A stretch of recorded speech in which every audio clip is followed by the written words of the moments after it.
This is CGTN, China Global Television Network.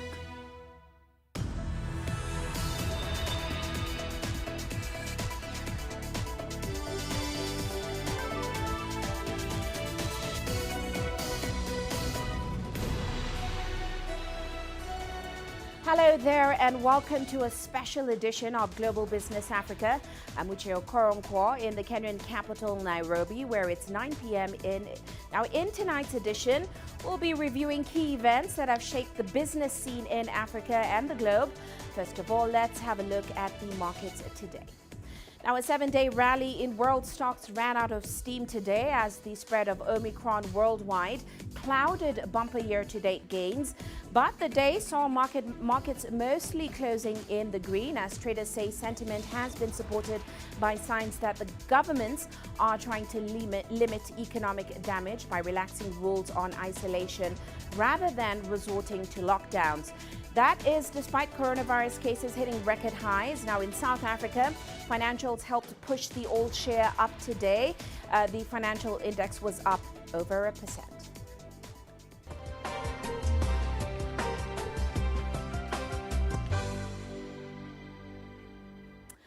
Well, we start off in Ethiopia today, once billed as the fastest growing economy in Africa. But this year's civil war has come at a huge cost for the nation, with thousands killed, millions displaced, and many in desperate need of assistance. But that's not the only damage being done to Africa's second most populous nation. The war has had a huge impact on its economy that could take years to repair. Well, Najma Abdirazak takes us through the unfolding situation. When Prime Minister Abiy Ahmed took office in 2018, Ethiopia was one of the world's fastest growing economies. His pledges to open up one of Africa's last untapped markets thrilled investors. But a year of war between the government and rebellious forces from the northern Tigray region has damaged government plans to modernize the economy and also resulted in a warring humanitarian crisis. The situation is most acute in the Tigray region, where 5.2 million are at risk, along with over 500,000 in Afar and 3.3 million in Amhara. Far from the fighting, inflation, which has stopped 33%, is hitting the urban poor, especially in the capital. The merchants keep increasing the price, citing the conflict as a reason. It is hurting us, destroying us. They claim there is a shortage of grain and no imports. So by referring to the conflict as a reason, they keep increasing the prices. Prices just keep increasing. We used to purchase corn for 7 birr per kilogram. Today it is 28 birr, just 2 birr shy of 30. Rice used to be 13 birr a kilogram. Now here it is sold at 40 birr, even 42 at some places. According to the International Monetary Fund's World Economic Outlook published in October, Ethiopia's economy was on track to grow by just 2% this year after constantly topping 10% before the COVID-19 pandemic. The Ethiopian government, however, does not agree, projecting its own growth of 8.7% for the fiscal year ending in June 2022. Officials have accused Western media of exaggerating the war's impact. Ethiopia is a very strong country. We're talking about a conflict in one part of the country, but the rest of the country is thriving as we speak. This notion that the whole country is collapsing, that there is serious problem of security, is a hysteria that is created by the Western propaganda. Ethiopia is one of the 3 African nations that applied for debt structuring under the G20 Common Framework designed to provide relief to poorer nations. But progress reworking the external debt has been slow. Foreign investors had hoped that Abiy's economic reforms will ease foreign exchange shortages. Instead, they have worsened since the war erupted. Government data shows that Ethiopia has reserves of $2.4 billion, enough to cover 2 months of imports, below the 3 months usually considered adequate. Najma Abdirazak, CGTN. Meanwhile, Ethiopia's next-door neighbor, Sudan, returned to the global financial system this year. That's after decades of isolation from global markets. Its removal from the U.S. state-sponsored terrorism list in December 2020 set in motion its reintegration into the global economy. But as Naba Mohidin now reports from Khartoum, a military takeover in late October has frustrated economic reform efforts. For years, Sudan has struggled with an array of economic woes, including a huge budget deficit, widespread shortages, and soaring prices for essential goods. Conditions worsened after the oil-rich South seceded in 2011, after decades of war, taking with it more than half of public revenues and 95% of exports. The declining economy led to the ousting of then-President Omar al-Bashir in a 2019 popular uprising. World Bank President David Malpass visited the country in September, the first visit by a World Bank president to the East African nation in more than 50 years, to lend support to efforts to revive its economy. But a military coup just 1 month later has thwarted these plans. Sudan had put great hopes on financial aid from international institutions and donors. The halting of aid will have impacts, and it'll soon reflect on the annual budget. The World Bank and US announced they had halted financial aid to Khartoum, in a huge blow to the country's economic reform program. But independent analysts are hopeful for the future. The international community has negatively reacted to the October the 25th coup, but now it's returning to deal with Sudan, and I expect that relations will be fully retrieved by the beginning of the new year. Amid cautious return to the international community, Sudan's economy is still struggling. Economists predict a jump in the inflation rate, soaring prices, and food shortage that will affect 14 million Sudanese people next year. Earlier this year, Sudan cleared the final hurdle to securing much-needed relief through the IMF World Bank Highly Indebted Poor Countries HEPIC initiative, with $1.4 billion bridge loans to clear Khartoum's arrears to the fund. The country's foreign debt is estimated to be $60 billion. Sudan hopes the resumption of financial aid will help in the recovery of the overwhelmed economy and improve the lives of people living here. Naba Mohidin, CGTN, Khartoum, Sudan. Well, let's shift focus now. Now, the year 2021 also saw the start of trading under the African Continental Free Trade Agreement. Now, the pact aims to boost intra-African trade for more than 1.2 billion people on the continent. Well, CGTN's Ridwan Karim Dini Osman takes a look at the progress of the trade deal so far and, of course, expectations in the years ahead. Ghana's beverage manufacturing company, Casapreco, was among the first businesses in the country to export to South Africa under the African Continental Free Trade Agreement. The company says it had in the past struggled to penetrate the East African and Southern African markets. If you look at South Africa, they have a block where they call the SADC. They have quota system that prevents you from entering, and it's been very, very difficult for us. I believe that the introduction of this after, if all those bottlenecks or the quota system duty are taken off, we're going to improve on the volume than before. And I think we will have a clearer opportunity to position our brand or our product in the market to compete. Nearly a year after its implementation, the African Continental Free Trade Agreement Secretariat says 54 countries have signed up and 34 others have ratified the pact. The Secretariat has also struck partnerships with tech companies to deploy digitally enabled platforms to connect small businesses, women in trade and young entrepreneurs to new markets on the African continent. To overcome the condition that our continent has been in for many decades, we must accelerate industrial development. By designing appropriate rules of origin or local content requirements that foster industrial development in Africa, we will be able to ensure that we develop value-added made in Africa production, creating millions of jobs for young Africans.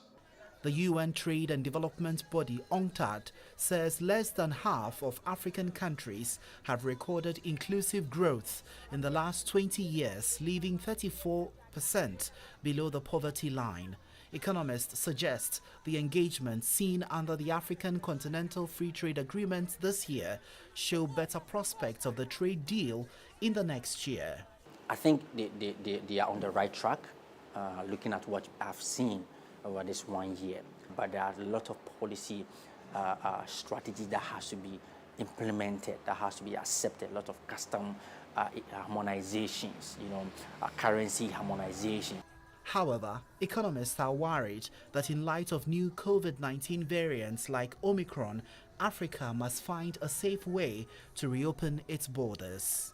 The World Bank estimates that when implemented effectively, the African Continental Free Trade Area will lift 30 million people in the region out of extreme poverty and 70 million from moderate poverty by 2035.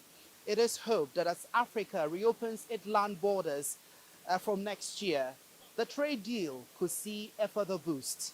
Ridwan Karim Dini Osman, CGTN, Accra, Ghana. Now, of course, 2021 was also a year where Africa saw a number of significant events in trade.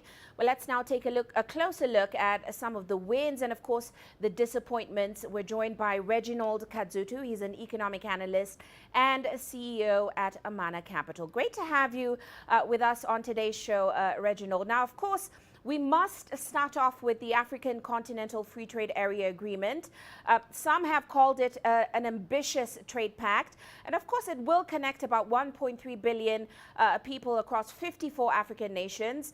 Now, 2021 did see the start of trading under the AFCFTA, which some feel lost some steam this year due to a number of factors, including the pandemic. What are your thoughts, Reginald, on the progress made so far? I think the progress should be measured based on how many SMEs can actually trade across the borders. If you look at the structure of the African economy, 80% to 85% of most businesses are MSMEs or SMEs. So the question then is, have we made progress for these SMEs to be able to get markets outside their current borders? Because if the Continental Free Trade Area is being designed for the large corporate, which most of them are multinationals anyway, that have operations on the continent, then it would have failed to achieve what it's supposed to achieve. And we'll always see slow progress every year because there are not so many of those multinationals. If you look at the largest people that do imports into most of African countries are actually SMEs.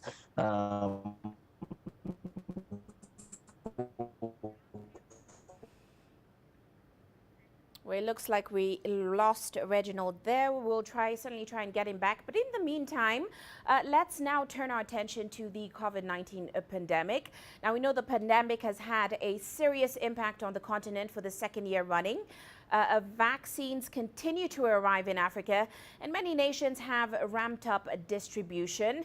However, challenges still remain, preventing several nations from hitting their inoculation targets.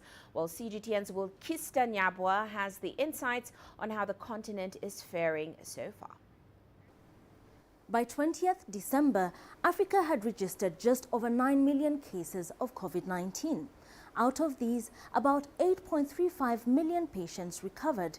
To date, the continent has reported over 226,000 deaths caused by the pandemic, and vaccination coverage remains highly variable across the region. African countries have initiated vaccination programs which have administered a total of 264 million doses. But fully vaccinating 70% of Africans requires about 1.6 billion more doses. By mid-December, only 20 African countries had vaccinated at least 10% of their population, the global target the World Health Organization had set for September 2021. only 6 countries have hit the year-end target of fully vaccinating 40% of their population, and only 2 countries, Mauritius and Seychelles, have reached the 70% coverage seen as essential for controlling the pandemic. At the current pace, the WHO estimates that it will take until May 2022 before Africa reaches 40% coverage and August 2024 before it reaches the 70% mark. China has pledged 1 billion doses of COVID-19 vaccines to African countries. This is in addition to the nearly 200 million doses that China has already supplied to the continent. The United States has also pledged 17 million doses of the single-shot Johnson & Johnson vaccine to the African Union.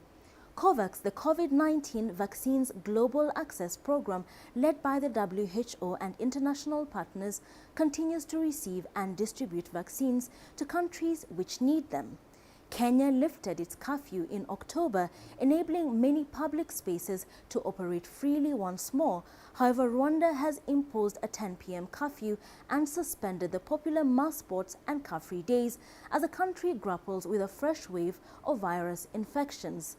Several Western countries that had previously announced travel bans against countries in Southern Africa after the discovery of the Omicron variant have since dropped the travel restrictions.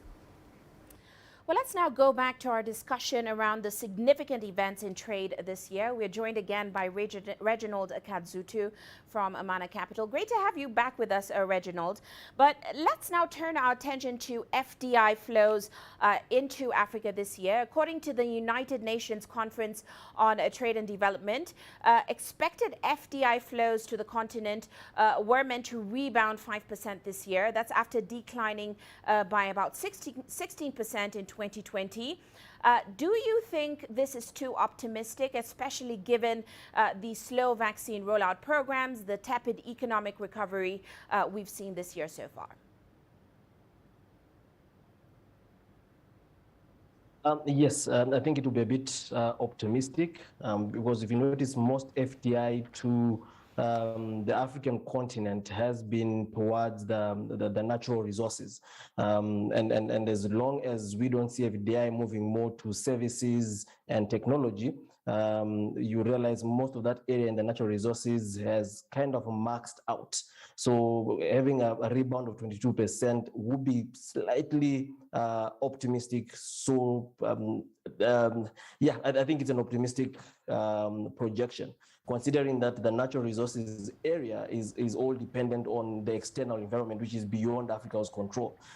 Prices are not set on the continent, they're set depending on the recovery of other economies, especially China, which is the largest consumer of the natural resources that come from the continent. So 22% is a bit ambitious of a recovery. Unless FDI starts flowing to services and technology, I don't see recovery going beyond 5-7% this coming year. Well, we do have to leave it there, Reginald, but thank you so much for joining us on the show today. That is Reginald Kadzutu, an economic analyst and CEO at Amana Capital. Well, let's now talk about how the COVID-19 pandemic impacted economies across the continent. Now, the outbreak affected key sectors in Egypt. Some companies are just now picking up after periods of pandemic-induced closure and near liquidation as the year draws to an end. Business owners, analysts, and policymakers continue to assess the impact of the pandemic and cautiously set hopeful strategies for business recovery in 2022. Here's CGTN's Yasser Hakim with more from Cairo. The coronavirus pandemic has become a game changer for countries worldwide. The fallout from the epidemic led to a disruption in global supply chains, increase in global energy prices, and shortages of products and commodities. This has led the Egyptian government to reshape its economic strategy. I have to look now at my own industry. I have to strengthen local production. Strengthening local industries should no longer be just a theory. No, it must be the base we should build on in a systematic and well-studied plan, and to relieve all obstacles so we can be self-sufficient and cover all our needs as a state and as a population. We have to significantly reduce our imports. This is our new goal, especially after what we have gone through globally because of COVID-19 pandemic.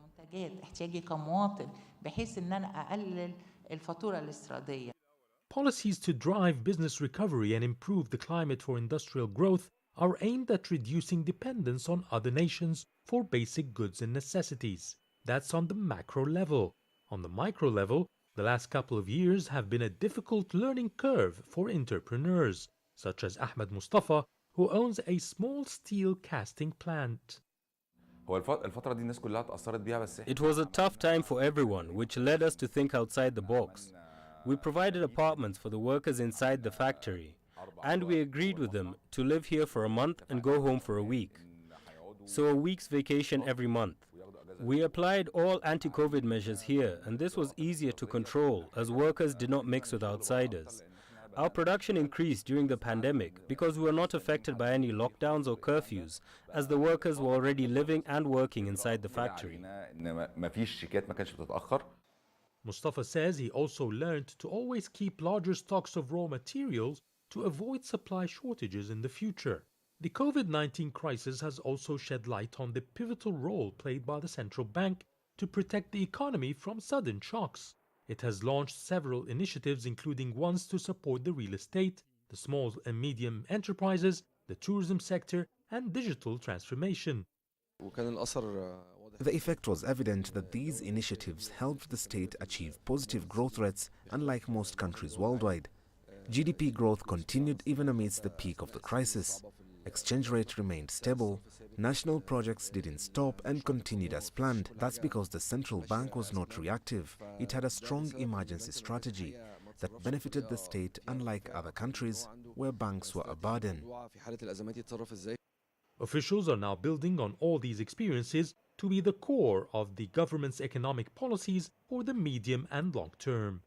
Yes Hakim for CGTN, Cairo. You are watching a special edition of Global Business Africa, and when we come back, we'll have more on the outlook for business activities in 2022. The world economy as we know it is about to change. Global business reports highlight emerging markets, developing countries, and dynamic sectors worldwide. We feature top analysts and newsmakers to provide perspectives on every facet of business. From an on-the-ground perspective, we provide you with balanced and objective assessments. Fast, sharp, and insightful. Global Business, only on CGTN. There's more to this place than just glorious landscapes. There's more to it than just, say, Table Mountain or glorious, endless salt flats. There's more to it than countries that are home to some of the deepest mines in the world. There is so much more to this place, even if it is home to some of the finest diamonds on the planet. It is the sheer diversity of the people who call Southern Africa home and the relentless drive to make it a better place that make it so special. And we know that because this too is home.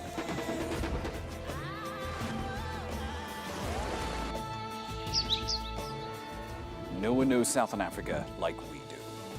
CGTN, see the difference.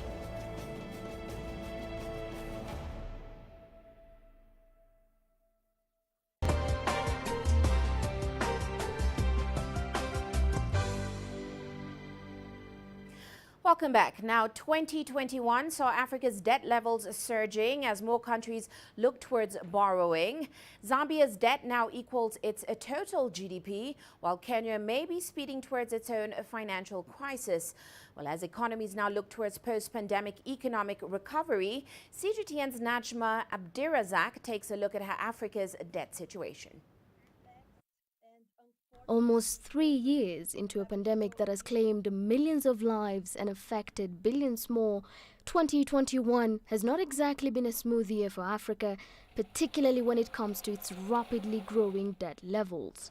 According to the International Monetary Fund, most African states are now either nearing or are already experiencing debt distress. Sitting on the brink of this crisis is Zambia, the first African state to make the sovereign default list since the COVID-19 outbreak. Zambia failed to make payments on a $42.5 million Eurobond payment last year. The continent's second biggest copper producer is now expecting to agree on a debt restructuring plan with creditors mid-next year, after reaching a $1.4 billion deal with the International Monetary Fund early this December.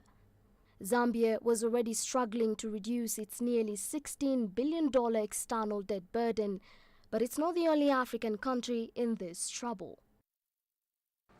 As new coronavirus variants cause further disruptions across the continent, several international lending and credit rating agencies are worried debt tsunami could force countries like Kenya, Ethiopia, South Sudan and Djibouti to follow Zambia's footsteps.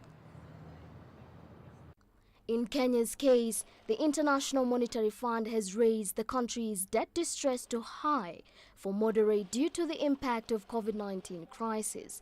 According to Kenya's National Treasury, East Africa's biggest economy's current debt to GDP ratio is at 70%. Public debt increased by about $7.8 billion in the year to September 2021 alone to hit $70.8 billion. In the meantime, the Democratic Republic of Congo, Somalia and Sudan top the list of African countries already experiencing debt distress. The IMF has warned of economic collapse unless creditors in the world's richest nations suspend debt service obligations and help renegotiate new terms. The G20's debt service suspension initiative, which took effect on May 1, 2020, has so far provided more than $10.3 billion in relief to more than 40 eligible countries. But with the debt plan set to expire at the end of 2021, there's concern that Africa's debt situation could worsen in the coming year. DSSI will be replaced by a G20 common framework under which countries facing debt distress will agree workouts with bilateral creditors. So far, only Chad, Ethiopia and Zambia have signed up to take part. Najma Abdirizak, CGTN. Now, of course, there is a reason for Africa's growing debt levels. This year, African governments have been in overdrive, struggling to steady their economies in the face of looming crisis. Well, let's start off in South Sudan, which is the continent's youngest nation. Here's CGTN's Patrick Oyet with the latest. South Sudan's road to economic recovery is driven by the 2018 peace agreement, which brought relative tranquility after 6 years of violence in the country.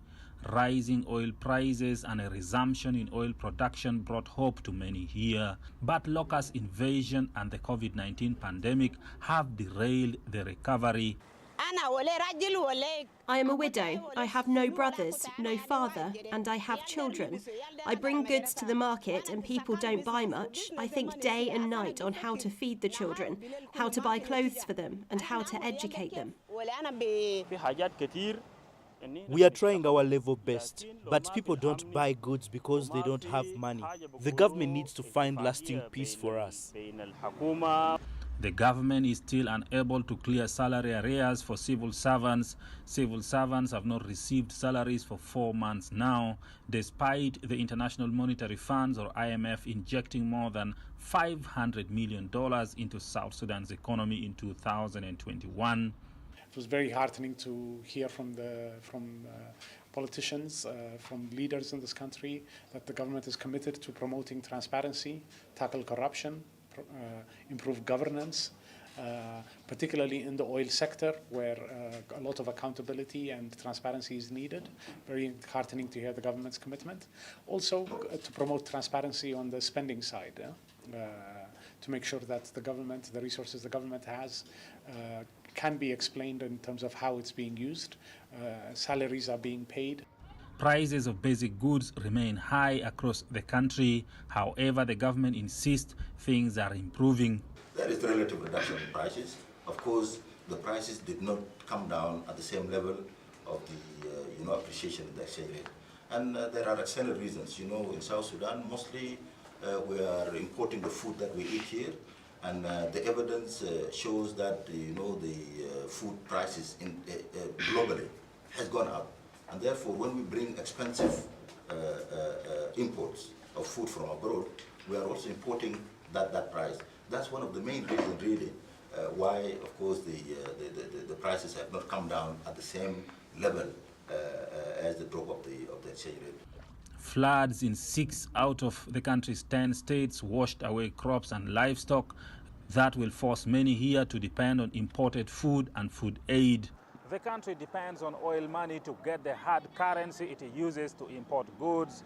Petroleum money funds more than 98% of the government's budget, but with most oil fields on the verge of being overrun by flooding, the economic recovery is still not yet in sight. Patrick Koyet, CGTN, Juba, South Sudan. Well, let's now turn our attention to Kenya, East Africa's biggest economy. An 0.3% contraction in output that the country had in 2020 was its first since 1992. Now, GDP growth did recover to 5.3% in the first 6 months of this year, driven by a rebound in services. But full-year growth estimates were cut in mid-December.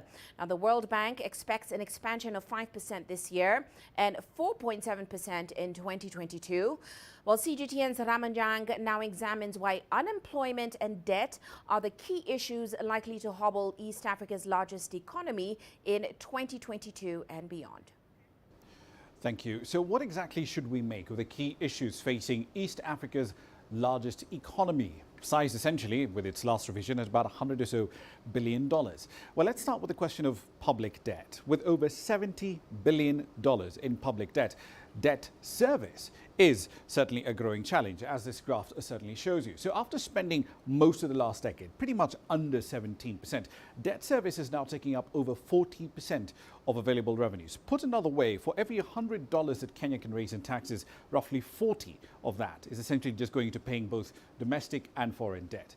But at the same time, the country's spending more on servicing its debts. There are more contingent liabilities that are becoming a reality. So, for example, the standard gauge rail line, which accounts for the bulk of the $7 billion that Kenya owes China, it's bleeding money. It reported a negative equity position of over $200 million and a net loss of around $212 million. Now, in the fiscal year ending in June 2020, the rail line alone took up over $400 million in subsidies from taxpayers. Kenya Airways, one of the top 3 airlines on the continent, at least by fleet size, is also in trouble, has been for a while now. It'll actually need around $500 million in subsidies all the way to June 2023. Now, these two companies are emblematic of the public finance problems that Kenya desperately needs to fix. By its own estimate, the Finance Ministry is estimating that the liquidity gap that various state-owned entities face between 2021 and 2026 is almost $3.5 billion. That's not exactly a small amount of money. But Kenya will have to somehow meet that funding demand, even though the economy's ability to create well-paying jobs and to be competitive is diminishing. So take a look at the jobs data. In the 12 months to March, the number of unemployed persons rose by nearly a third to just under 1.3 million. And the number of long-term unemployed persons nearly doubled. Now, between 2020 and 2019, smack in the middle of this decade we're in now, the working age population in Kenya will expand by 1 million every single year. And East Africa's largest economy is simply not creating enough jobs to absorb them all. Back to you. Now, Africa's economy as a whole saw its first recession in half a century in 2020. Well, let's discuss the response to the crisis this year and, of course, its impact on the continent's economic trajectory. We're joined by Hannah Ryder, CEO of Development Reimagined. Great to have you with us on the show today, Hannah. Now, of course, looking at our growth numbers, it was forecast to rebound this year after the havoc of 2020. The AFDB says it expects a real GDP to grow by about 3.4%. That's after contracting 2.1% last year. Given the fact that we have seen a slow rollout of vaccines, these new COVID variants, rise in infections, and of course the resulting impact on sectors such as tourism and commodity markets, what's your expectation? Thank you so much. Look, there's various forecasts about growth on the continent, and as the saying goes, the only function of economic forecasting is to make astrology look respectable. So we should be very careful about forecasts, and I think last year's experience really shows that the forecast of economic recovery, we've been talking about that since 2020. Both of those forecasts were fairly off both for 2020 and 2021. So even if the AFCB or the IMF say there's going to be 3.4% growth or 4.2% growth, we really need to understand the real conditions. And of course, every single African country will be different. But as you say, the conditions are fairly negative for African countries right now. You know, there's not one African country which is forecast to be in the top 10 for economic growth globally by the IMF, which is quite an unusual situation, while 3 of the worst growing countries of the top 10 worst growing countries in the world are in Africa. So clearly there is a big challenge to get over for 2022. You mentioned commodities and tourism. Well, the expectation from both AFCB and IMF is that tourism will be an area for recovery in 2022, but we cannot be sure of that, especially because of the poor vaccine rollout, whether African countries will necessarily benefit from that. And similarly, while commodities might be okay, again, it will depend on the different countries. So you contrast Ghana, for example, which is highly commodity dependent. That's expected to grow by 6%, while Zambia is expected to grow by 1%, and Zambia is also highly commodity dependent. So the key issues, I think, for African citizens, African consumers, is how it will feel. And I think the point that was made in the discussion about South Sudan about inflation, prices rising, is most likely to be felt quite strongly this year in 2022, and finding ways to handle that alongside continuous kind of sluggish growth. With the dependency on the rest of the world is going to be really key, and I think it's going to be pretty challenging in 2022. Right, but let's look closer at that slow recovery, because Africa did see a number of crisis response funding facilities open up after the COVID-19 pandemic. We had the AFDB's $3.6 billion COVID-19 response facility, and that helped to provide emergency budget support for African governments. Of course, there's the IMF's worth special drawing rights, about $650 billion worth of SDRs. How helpful were they in helping to cushion the continent and, of course, the impact on Africa's economies? Yes, I think, of course, they were definitely helpful. You know, every single bit of global support is going to be has been helpful for African countries. It's just the scale is just not strong enough. So if you look at something like the special drawing rights, Africa got 7% of those 650 billion drawing rights, which means that when you add those up, and again, they were distributed differently across the continent, but when you add those up, they still accounted for less than half of what African governments spent dealing with COVID-19 in 2020 alone. So the SDRs are definitely not enough. And similarly, the COVID response facility, we've still seen vaccines move out very slowly across the African continent, while there, you know, many economies across the world are having booster shots now. So it's whether these kind of serious supply, but also kind of structural problems can be really addressed in 2022. I think that would be more helpful in a way than the sort of piecemeal support. Quite right. Well, we do have to leave it there, Hannah. Thank you so much for joining us on the show today. That, of course, is Hannah Ryder. She's the CEO of Development Reimagined. Now, it's not all doom and gloom for Africa's economy. Some positive data is coming out from Zambia. The country's inflation rate fell to a 14-month low in December. Now, data from its statistics office show that consumer prices rose 16.4%. from a year earlier. That's compared with 19.3% in November. The drop in the rate was driven by food price growth that slowed to a 13-month low of 19.9% in December, compared with 25.4% in the prior month.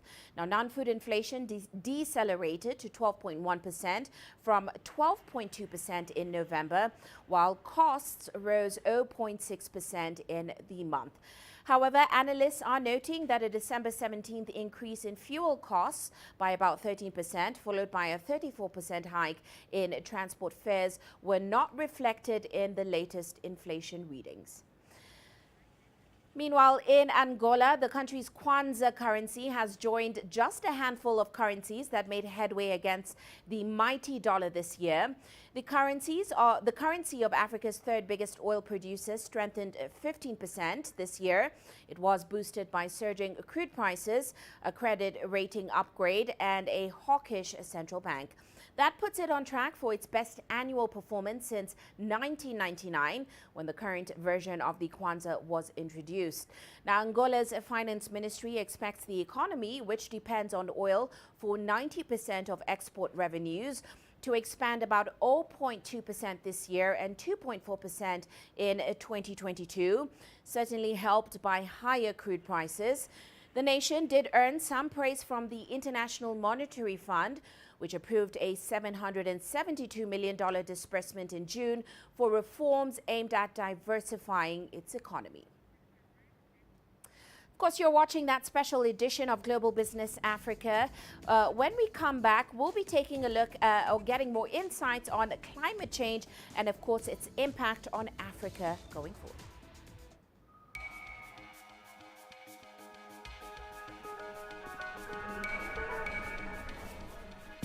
You're watching breaking news on CGTN.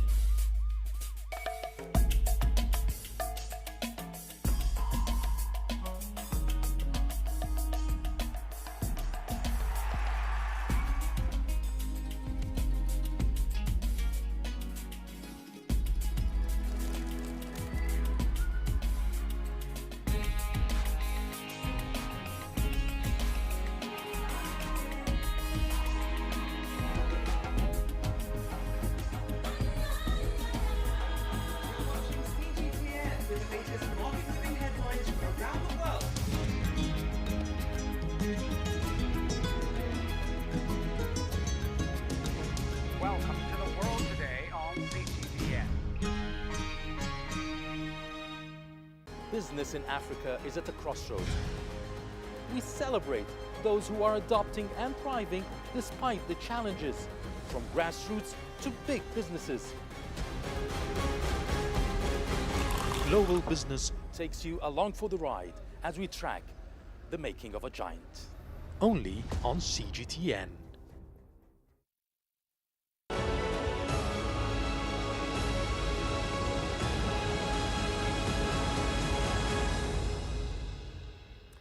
Welcome back. Now, of course, one of this year's headline issues was climate change. It has been an ongoing concern across the globe, so much so that many governments are prioritizing it on their agenda.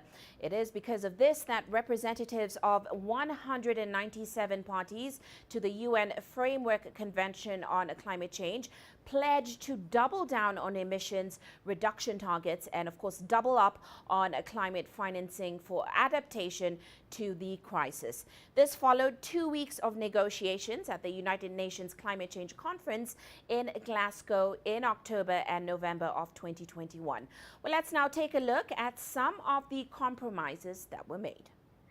The world must get to work on quickly reducing emissions to limit warming to 1.5 degrees Celsius, a goal that remains within reach under the Glasgow Climate Pact. The last Glasgow Climate Summit ended on November 13th, and it gave countries many tasks ahead of the next UN Climate Conference in Sharm el-Sheikh, Egypt in November 2022.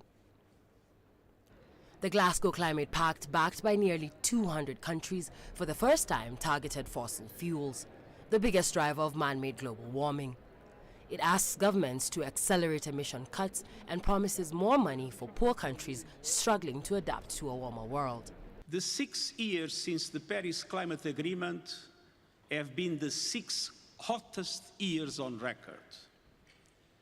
Our addiction to fossil fuels is pushing humanity to the brink. We face a stark choice. Either we stop it or it stops us. And it's time to say, enough. Enough of brutalizing biodiversity. Enough of killing ourselves with carbon. Enough of treating nature like a toilet. Enough of burning and drilling and mining our way deeper. We are digging our own graves. The two-week conference that yielded the pact also ushered in pledges from countries, companies and investors to clean up emissions from cars and planes, curb the powerful greenhouse gas methane, protect forests and bolster green finance, all voluntary commitments that will require tracking and scrutiny. History has been made here in Glasgow. And what we now need to ensure that the next chapter charts the success of the commitments that we have solemnly made together in the Glasgow Climate Pact. Thank you. Compromises were made in reaching a deal, leaving all sides somewhat disappointed. Wealthy nations had wanted faster action in cutting emissions. Resource-rich developing countries wanted more climate financing.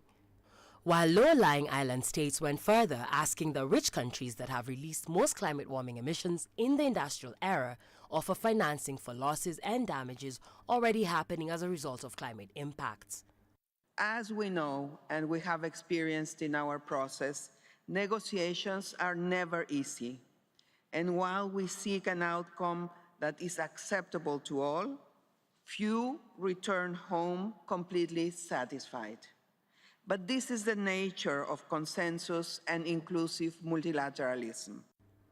Glasgow also saw delegates agree on rules for international trading of carbon offsets to meet national climate targets.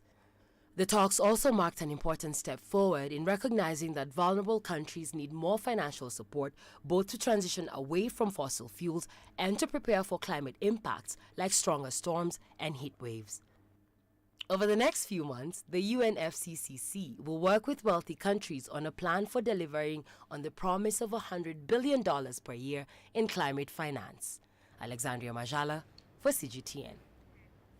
Well, let's now delve further into how much of an impact climate change has had on Africa's economy.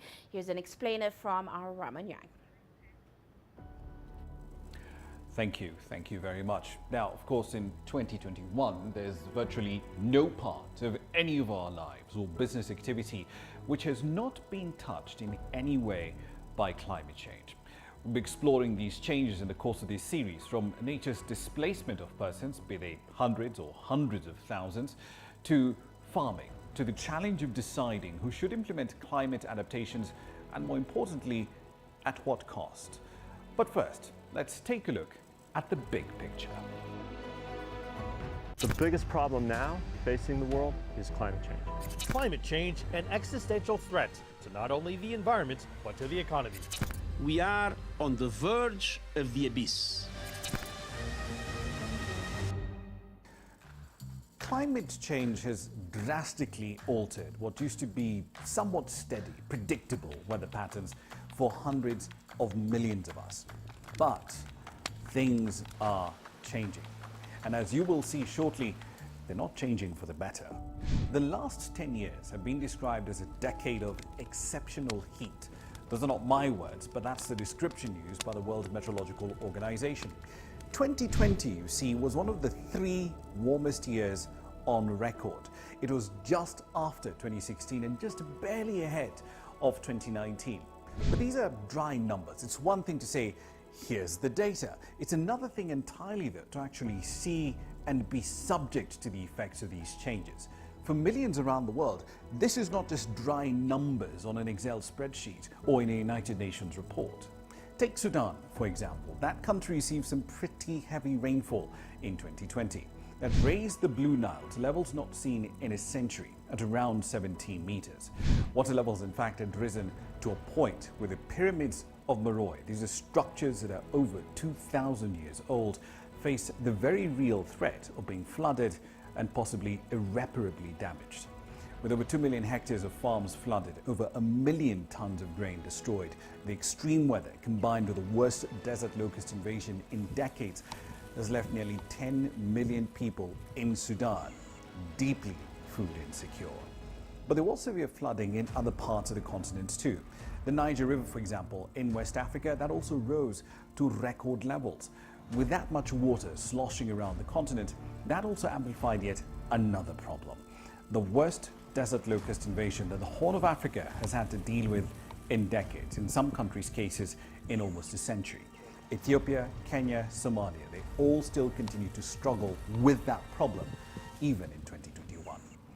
By the end of November, there were 30 named storms in the North Atlantic. That is the largest number so far on record. According to Christine Lagarde, the head of the European Central Bank, the estimated damage that you could essentially put in monetary terms attributable to natural hazards last year alone was on the order of $210 billion. That's essentially like taking the combined GDP of Kenya and Ethiopia and destroying that just through natural causes and nothing else. In financial circles, this has led to another emerging problem.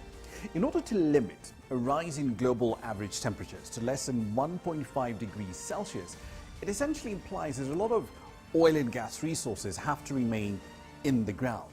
But if you're a country that's heavily reliant on oil and gas revenue now, like Nigeria, or in the future, like Uganda, then these assets, as the Bank for International Settlements puts it, may suffer from unanticipated, sudden write-downs, devaluations, or conversion to liabilities. Put another way, these oil and gas assets may become worthless a lot faster than expected. But this then also raises another related argument. If oil and gas assets need to remain untouched and in the ground, then whose oil and gas assets should remain untouched? Should it be Nigeria and Angola, whose greenhouse gas emissions are nowhere near as large as those of the United States, which is among the top 3 oil producers in the world? How do you make that choice? That's just one of the many knotty questions that countries must tackle. In the meantime, though, the damage being inflicted by climate change continues.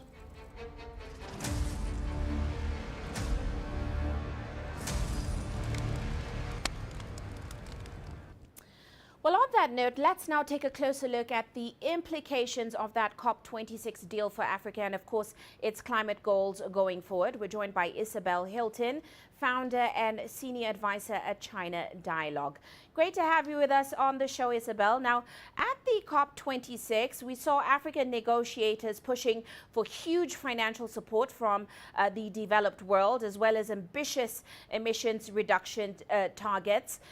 There is a sense that policymakers and climate activists from Africa left that meeting disappointed. What was your impression? Were there any concrete wins for Africa?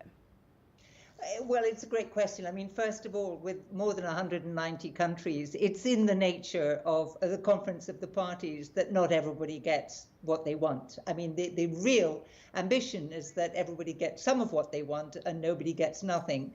And there were concrete wins for everyone, actually, including some African countries. And I think it's difficult to talk about Africa, 54 countries, and they're all different. Some of the big oil producers are in a very different situation from small countries that have very rich forests, many of which are carbon positive already. So it's difficult to talk in general terms about Africa, but for example, the forestry-rich countries will benefit from the no deforestation pledge that more than 100 countries signed, and the finance that will go with that. There was, you're absolutely right, disappointment over the famous $100 billion that was pledged in Copenhagen and has never quite been delivered. That's $100 billion a year, though it's got very close, and a lot of money has been delivered. And that's very important psychologically, because there was a sense, I think, a lack of solidarity between the rich countries and the emerging economies and African countries in various conditions. But although that's psychologically very important, what really counts is the trillions, not the billions. The 100 billion wouldn't change the outcome much.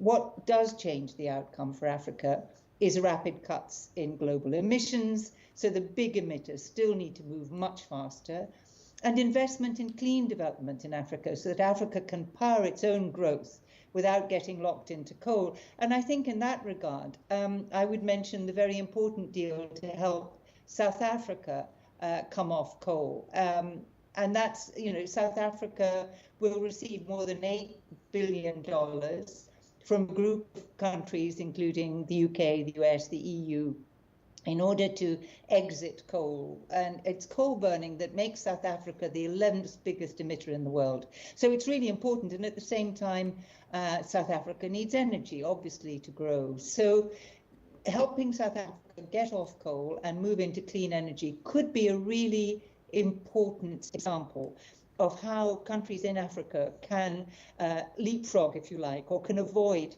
the kind of high-emitting growth that has been the norm to date. So it's green investment, I think, is what Africa really needs. Right. But let's talk about the most urgent priorities for Africa. Of course, you've mentioned a few, but experts also say that making green financing a reality will be essential going forward. How much progress have you seen in Africa's push to spur investment in terms of its climate change goals? Well, it's absolutely right. And clearly there hasn't been enough progress, but there is progress nevertheless. I mean, the agreeing the rules on carbon markets, for example. But I think it's also worth looking at what investment means in Africa and what climate investment and climate markets could mean. Because the way these things operate, you have very, very different beneficiaries. The clean development mechanism, for example, under the Kyoto Protocol, was designed to reduce, it was a transfer of wealth from efficient, relatively clean economies in the developed world to dirty economies, high-emitting, heavy industry in the developing world. And it was to help those countries clean up. And of course, Africa didn't have high emissions, so it didn't benefit from that. The biggest beneficiary was, in fact, China. So when you look at Africa and think, well, what is the structure of climate investment for Africa? It can be a very different model. But what is really encouraging in Africa is the emergence of players, quite important players in the green bond market. And if those rules the rules for green bonds are strictly enforced and rigorously developed, then you might see Africa benefiting from investment in, as I say, in clean energy. And that's really what would make an enormous difference. What Africa needs apart from that, of course, is support in adaptation, because whatever happens, Africa is going to be hit by climate impacts. Right. Well, we do have to leave it there, Isabel. Thank you so much for those great insights. That's Isabel Hilton joining us from China Dialogue. Well, before we leave it today, here's a quick look at how Africa's currencies performed. South Africa's rand sliding against the dollar as the currency struggles to make gains in holiday thinning trade in the last week of 2021. That's despite increased appetite for risky assets globally. Now, traders say emerging market currencies and the rand continue to trade on the back foot despite a softer dollar. Well, that's it for this special edition of Global Business Africa. Remember, you can send your feedback to the contacts on your screen. You can also follow us on our various digital media platforms. From me, Uche Okoronkwo, and the rest of the team, thanks for watching.